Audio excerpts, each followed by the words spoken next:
If you're thinking about going to a figure skating competition but wonder, why are all the good seats gone already? Where can I get the best view? And what do I really need to be thinking about far in advance? Join me for part 1 of Figure Skating Land's Guide to Competitions.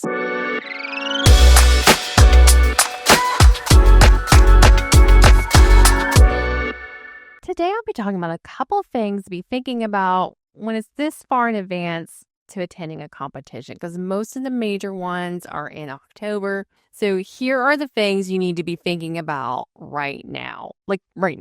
First things first, once a competition is announced, I'm going to break down the tickets. And I'm going to start with early access. I don't know how many of y'all have done this, but I have gone in the second an event hits live for you to buy the tickets to, only for the whole front row to already be gone, judges' side to be already gone. And this is within seconds of it going live. And I used to think, okay, this is a bot. But then I thought, are bots really going to be going after figure skating? I actually have vivid memories of being so excited about nationals coming in Columbus, because Columbus isn't that far from where I live. It's like a 3-hour drive, and I used to live in Columbus for a year. So that was very important to me. And then, as fate would have it, probably the opposite of fate, I get in the second tickets go live and all the good seats are gone. So you're thinking what is going on? Well, most of y'all probably already know this, but those of you who don't, is there actually methods out there for you to get early access to tickets? Some of them may be free and some of them may end up costing you some money. What I did not know at the time I was trying to buy tickets for the event in Columbus is that there is actually a club that you need to pay for to join in order to have the opportunity to buy tickets early. I'll be honest, this is a little bit confusing at first, because if you search for Friends of Figure Skating, the first thing that pops up isn't that intuitive from a website perspective of how you join. I mean, there's an FAQ, but if you go to donate, it just wants you to donate in general. However, if you're on Google and you get to the second option and it says give, which is not on the same page as the Friends of Figure Skating, that is how you join. And that is also how you get a breakdown of the benefits. Wait, I didn't realize I could get a t-shirt. That must be new. Huh. Okay. And they used to give, I guess, a program out to everyone, but you would have to mail it in, and I'm never doing that. But regardless, if you get the cheapest tier, and it's $150 a year, not a month, a year, then you have access to the tickets before others do. Now, I don't know how, or I don't know if, let's say, for example, if there's an event in Boston, does a skating club of Boston get access before Friends of Figure Skating? I imagine they do. But each time that I have utilized this in order to buy tickets, I have been pleased that I haven't had any difficulty finding the row or the sections that I wanted. But do know this is something costly, and you don't really see a whole lot other than the skating magazine. I feel like there used to be more involved. But it's interesting, it goes from $150 to $400. And so help me God if they get rid of the advanced ticket purchase for the cheapest one, because I can't. But the good news is so many percentage, I think 20 to 25% goes to the skaters fund. And so that goes back to the skaters. As for less costly options for competitions outside of America, some of them do have ways to get early access. And all it really is being lucky enough to have a targeted ad, or checking the event's Instagram, Facebook, TikTok, or whatever to see, is there an option for me to click on something and sign up for either a subscription to a newsletter or their mailing list in general, or email list? I was able to be a part of that early access crew for tickets to Montreal for Worlds, and I didn't have to pay anything. And in fact, because I believe the outcome of that was I signed up for Skate Canada's newsletter or whatever, I actually got notified, hey, you have early access to Skate Canada. So sometimes this is just signing up for like federations. I don't want to say email lists. So that is a tidbit there. So it's not always a bot, could be a bot, but there's early access to tickets. Another thing to consider while purchasing tickets is what package do you want? You are usually going to get the most bang for your buck for an all-session pass. These usually include all of the skating events, practices, warm-ups, sometimes a gala, not always. Sometimes the gala is a separate purchase. And so if you know you're going to be there the entire time and you're going to want to watch everything, I highly recommend this. Also, a lot of times when you buy the all-session passes, you may be able to buy the tickets through like the Federation or like the Skating Club of Boston before it gets released over to Ticketmaster where there's all these fees.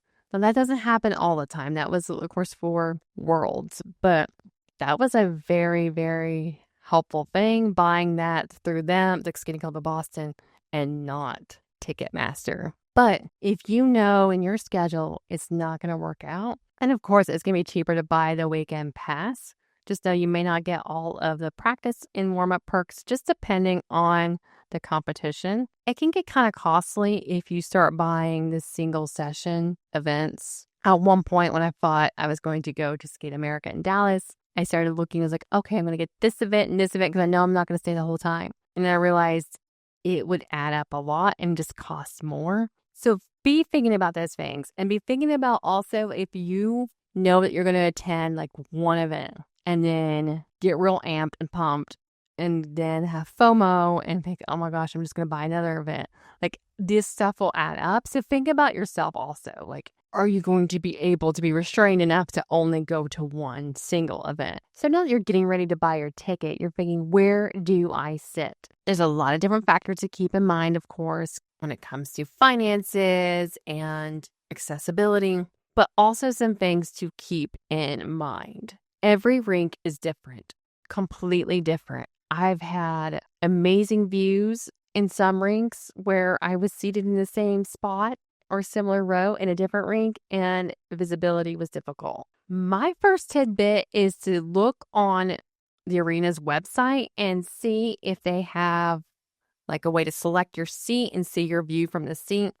That's my first suggestion. Second, search the venue. See if there have been events there in the past for figure skating or hockey and see what other people have said about that venue. For example, the Skating Club of Boston, it would be hard to find bad seats there, and it spoiled me for every competition after that. So you're going to find a lot of people online saying every view is great there. I can give you some tips, and keep in mind everybody's different, and you may listen to this and be like, girl, you are completely wrong. So some of us does have to do with like preferences, but here's just kind of my suggestions, recommendations based upon my experiences. First things first, I say, regardless of what side it is on, if you're going to get front row, try to get closest to the middle of the rink as possible. So for example, at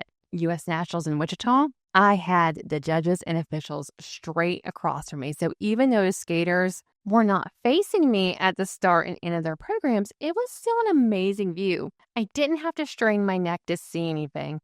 I mean, every now and then I would find myself looking up at the TV, but it wasn't because I was having trouble viewing. It's just that was so big and right there. And to be honest, those seats were way better than the ones I had at TD Garden. For Worlds in Boston, I had front row seats and it was on the judges' side. And so you would think, okay, you're living large, it's awesome. However, I was off to the side a little bit. And I soon learned a couple things very quickly to arriving in Boston and sitting at my seats. First, because there was a digital board, it seemed as if the boards were slightly taller than usual. So in order for me in the first place to be able to see over the boards, and I'm not really a short person, I had to strategically stack my blankets so that way I could see over the board, but also not be an irritant to my seatmates. So that was the first problem there.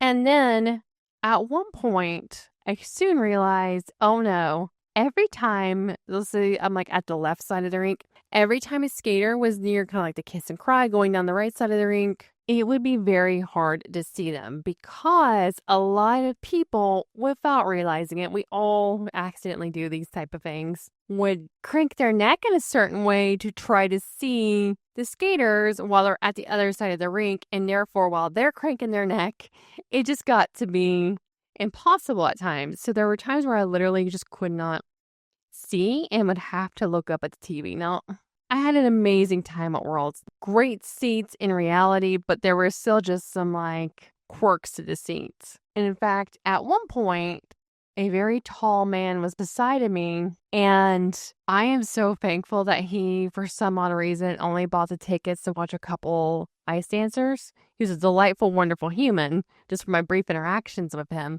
But I wouldn't have been able to see over him, and I would have probably had to ask him to trade me for that event because it was just impossible to see over him. Like if a skater was anywhere past me, like if they went to the right a little bit. So those are things to think about. Like when you get side view that's not quite side view, I don't know a fancy way to describe that actually, because it's not the side of the rink. It is the side of the rink, but it's the front side of the rink. But when you're not directly in the center, it makes it harder to see because you don't have that much of a boost over to see, especially if the judges are on like a platform. Now in Columbus, however, because I was in some pretty bad seats, now this is something maybe harder to predict. So for U.S. Nationals in Columbus, I was in seats that were awesome at first to me because they were near the media, they were near Johnny, they were near Tara, like just all the excitement, Adam Rapon, Ashley Wagner. But then I soon realized to my horror, because I'm near them, the TV camera crank thing, I don't know what else to call it, sorry, was right in front of my face. So it made it very, very hard to get the best view. In retrospect, I wish I would have maybe spoke up and said, hey, move me. But I ended up finding my own quirky ways to get seats. And so when I was actually at the front side of, I guess you could say like front right. So it was a side view of the rink in Columbus. I didn't have the same problem. So it really, I guess, just depends on the setup of the rink. There are some situations where I have gotten seats and I thought, okay, well, I don't want to spring for the front row, but I'll spring for a few rows back. But that's something to also think about. Like if you're almost in that, like, I don't even know if we consider like a mid section, it can sometimes also be harder to see. So for like Legacy on Ice, I was only about, let's say about 5 rows back. It was still pretty close to the ice. It was hard to see at times. Like if somebody had their phone up recording, basically I would see their phone. If people moved around, it was hard to see. So that was unexpected. My husband actually finds the best views to be a few rows up.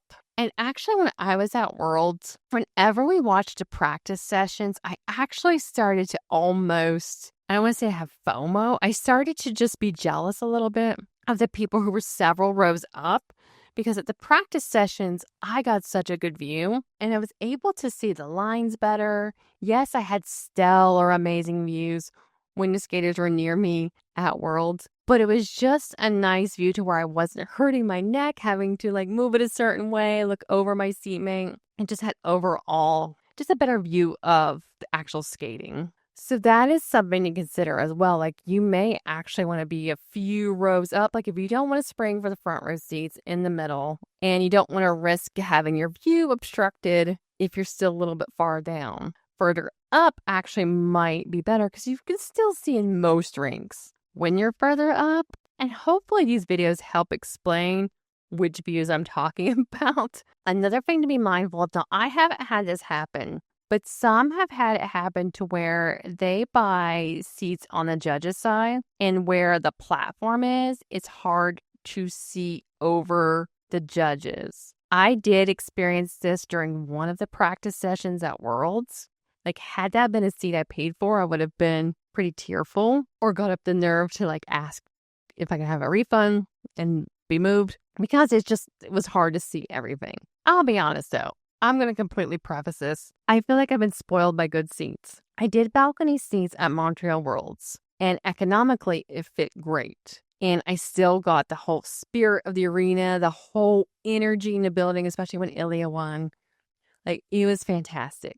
But I remember the first time I sat down and realized, oh, this is how far up I am. It was a little bit of a kind of a jolt. It's really good though for like pairs in ice dance. I swear, I feel like the further up you are, the better it is for pairs in ice dance. And it was interesting, like, I look at the videos on my phone, I'm like, wow, that looked so far back. However, I feel like in person, the view wasn't as bad. So like if you had to pick between balcony or not, and you really want to go to an event, I would say do the balcony, to be honest. Just know that it's not going to be the best view.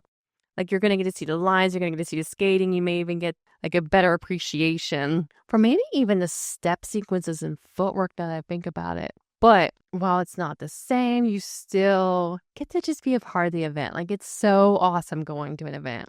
And it's so fun watching with other people around you that are excited to see skating. So, balcony would be my last option. However, if I needed to, I would get a balcony. Some places in the arena I have not really bought tickets for are like the side views, but there are people who are always at the side views, like the American flag people. I'm sorry, I don't know their names. They're always at the side view and they spring for those tickets. So, I mean, it must be a good view. Actually, now that I think about it, I was watching maybe some of the warm-up or practice at a side view, saying hi to someone, and it actually looked fine. So side views are fine. But I would say if you want to start out, try to get to center as possible. Get front and center, which is very hard. That's going to be your best bet. More expensive, though. If you can't get pretty close to the center, I would say kind of like further up and just go from there. But, you know, everyone's opinion is different. Like, if you post this on Reddit,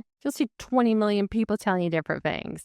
So this is just my preference and some things to be on the lookout for. And if the map shows you like this is where the media will be, make sure not to get tickets near them. It's going to be exciting, but you don't want this camera crane things in front of you. So hopefully it's helped. I feel like I rambled a bit, but everyone's different. Think about your height. Think about possible obstructions. But when in doubt, just get the ticket and maybe somebody won't be in a seat and you can move to that seat temporarily. However, don't be a jerk about it. Move if someone asks for their seat. I know this piece of advice right now is advice that can be used for any trip that you're planning. If you've already bought your tickets and you can spring for it right now, get your plane tickets now, because the longer you wait, the more you put it off, it's going to be more expensive.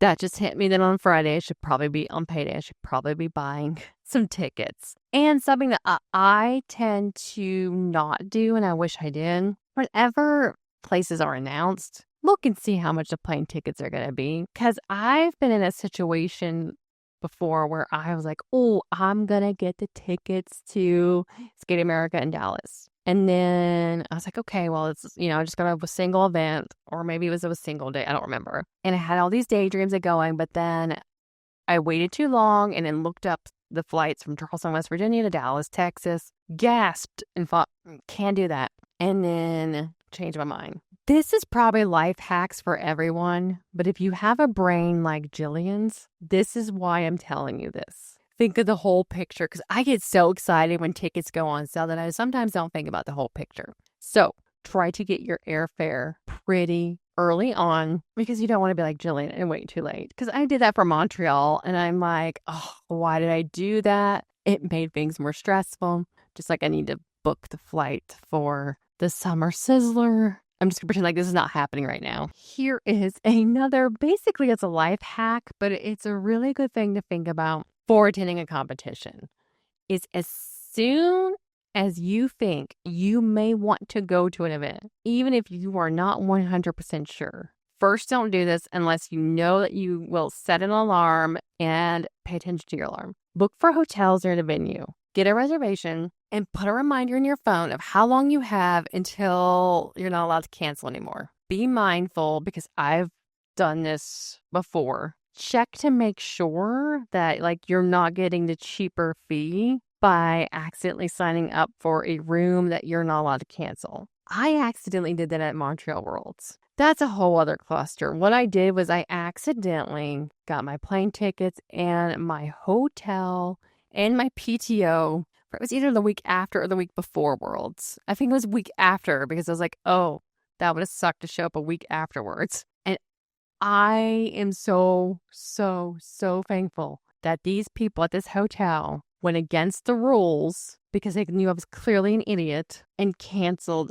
the week's worth of hotel for when I wouldn't be there. But double check before you reserve. And you may end up wanting to cancel a hotel that you initially reserved because sometimes I notice the hotels that I can almost predict are going to be like official hotels or just hotels that are so close to the arena in general. Like the second I look at it, some of them will already be unavailable. And I don't know if it's because USFS or Skate Canada or whoever is like doing the event will reserve a few rooms and wait until the official announcement goes out to say, hey, call these people, use this code, or say you're, part of the figure skating block. But sometimes that happens. Like for Worlds in Boston, I couldn't find a hotel initially near the arena. But thankfully, I kept crazily checking and finally a room had opened up and I was able to cancel the room that would have required me to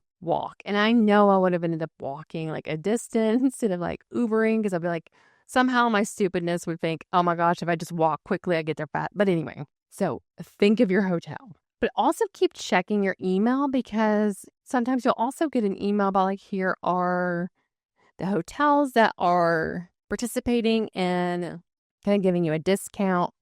But sometimes a discount is actually not cheaper.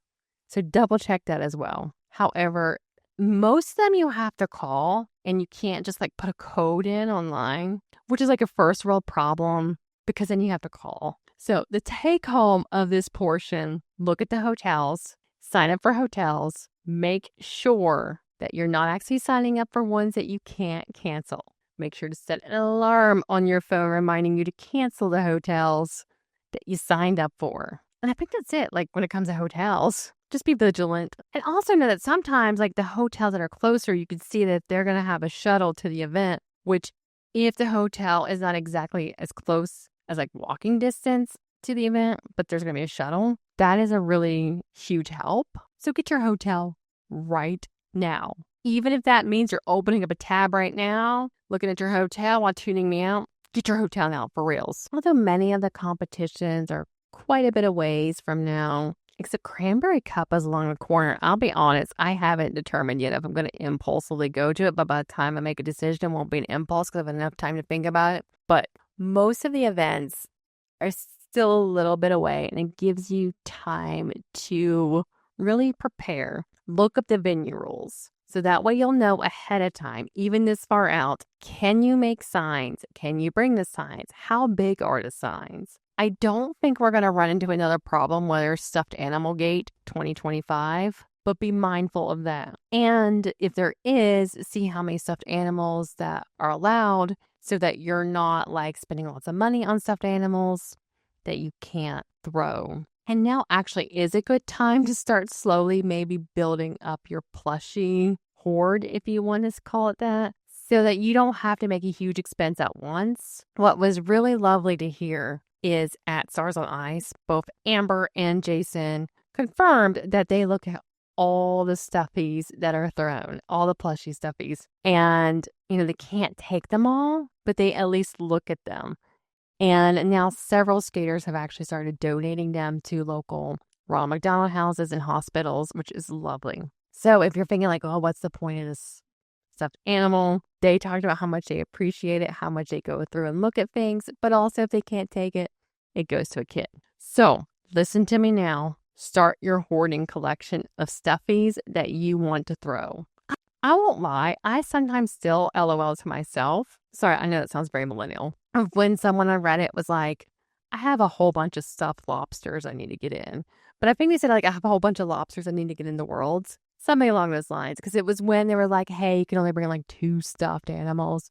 And then there was like these awesome people who were like, I will help you get the lobsters in. That is my side tangent. But get your stuffies ready. If you want to make something, start making it now. Basically go into like preparation mode. That way, as it gets closer to the competition, you're not going into like panic mode. A couple things that you may also want to be pricing right now and keeping in mind as part of your budget. Now, it's not needed, but depending on the venue and like what's allowed and what security allows, thinking about either like a collapsible water bottle or an actual water bottle. So like collapsible water bottles like you see for like camping and all that, because some venues will not allow you to bring a water bottle. And at least this gives you the peace of mind that like if you were to stumble upon a way to get water at one of these venues that does not allow for you to bring a water bottle, that you have one available. It seems to me, to be honest, that this phenomenon is a little more rare. Like I remember being surprised at TD Guard. I don't think we're allowed to bring water bottles. This is all meshing together at this point.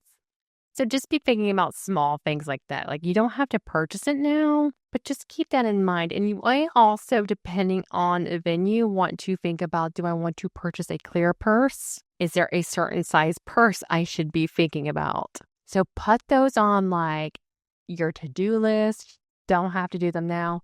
Unless you're watching this like way closer, then buy the purse and the collapsible water bottle and chapstick right now. Like if you're probably about like a couple months, 1 to 2 months out, these are things that you probably want to start buying and having available, because you don't want to show up and have them go, LOL, you can't have a purse unless it's clear.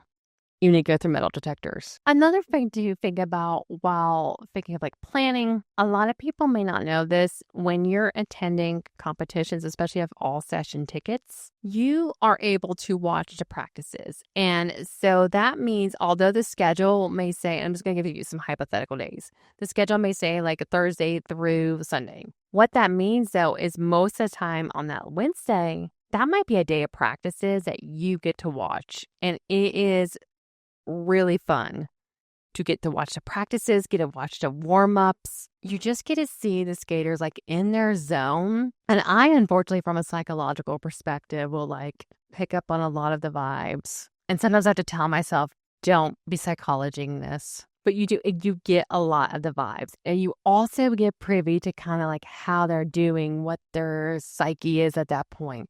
Are they landing the jump that they've been trying? Do they seem injured? All these things. And you just also have the excitement of the arena, because even though it's not full yet, you're around other fans. And it's almost like a good way to break yourself in to like getting used to what will be a very lengthy week at an arena around humans. Not that I don't love being around humans, but like sometimes you got to get used to a full house. So that's a good way to break in. So think about that as you're planning. So when you're thinking about your hotel, like I mentioned earlier, think about planning that in. One thing I do always regret is like, I will not give myself enough time the day before most of the time to really get there in time to watch practices. On the flip side of that, though, I've also been in situations where I do give myself the time, but I have luggage and I will stress about it. Some hotels are better than others and may either let you check in early, hoard your luggage for you. And I know there are these things, and it's going to sound stupid, like we don't have this where I'm at. In some cities, I've never seen this. I've heard of this. There might be a place where you can like pay to store your baggage. And I know you're probably like, what is this woman like talking about? We all know this. In West Virginia, we don't have a luggage storage place. They just think, I think you're going to haul it on your like pickup truck. But things to think about is timing when you get there for the practices with your luggage and all of that. So have a contingency plan for if you do think you're going to get there in time to watch practice. If you're like not me and not chaotic, maybe you'll get there the night before the practices so you don't have to worry about this. And also plan for like your departure time, your hotel and all that, for like if you want to go to the gala. It looks like galas are really becoming a thing of the past. That they're not going to have one this year at Nationals. I keep reading different things about how they will have like an Olympic announcement. Are they going to make all the skaters be like skating around and like, hey, you get to go, you don't? I don't know. But there's some considerations I never think about. the warm-ups and practice, and how it's just a really good way to break it in and give you time to also explore the city. So also be thinking about that when you're planning out your schedule, planning out when you're going to get there, when you're going to get to leave, is if it's a city you haven't been to or a city you've been to and you want to explore around some more, making sure to build that time in, because if you're like me, you're hanging out the arena for like 20 years and surfacing maybe during a break. All right, y'all. Thanks for tuning in. Don't forget to like, share, and subscribe for more figure skating related content.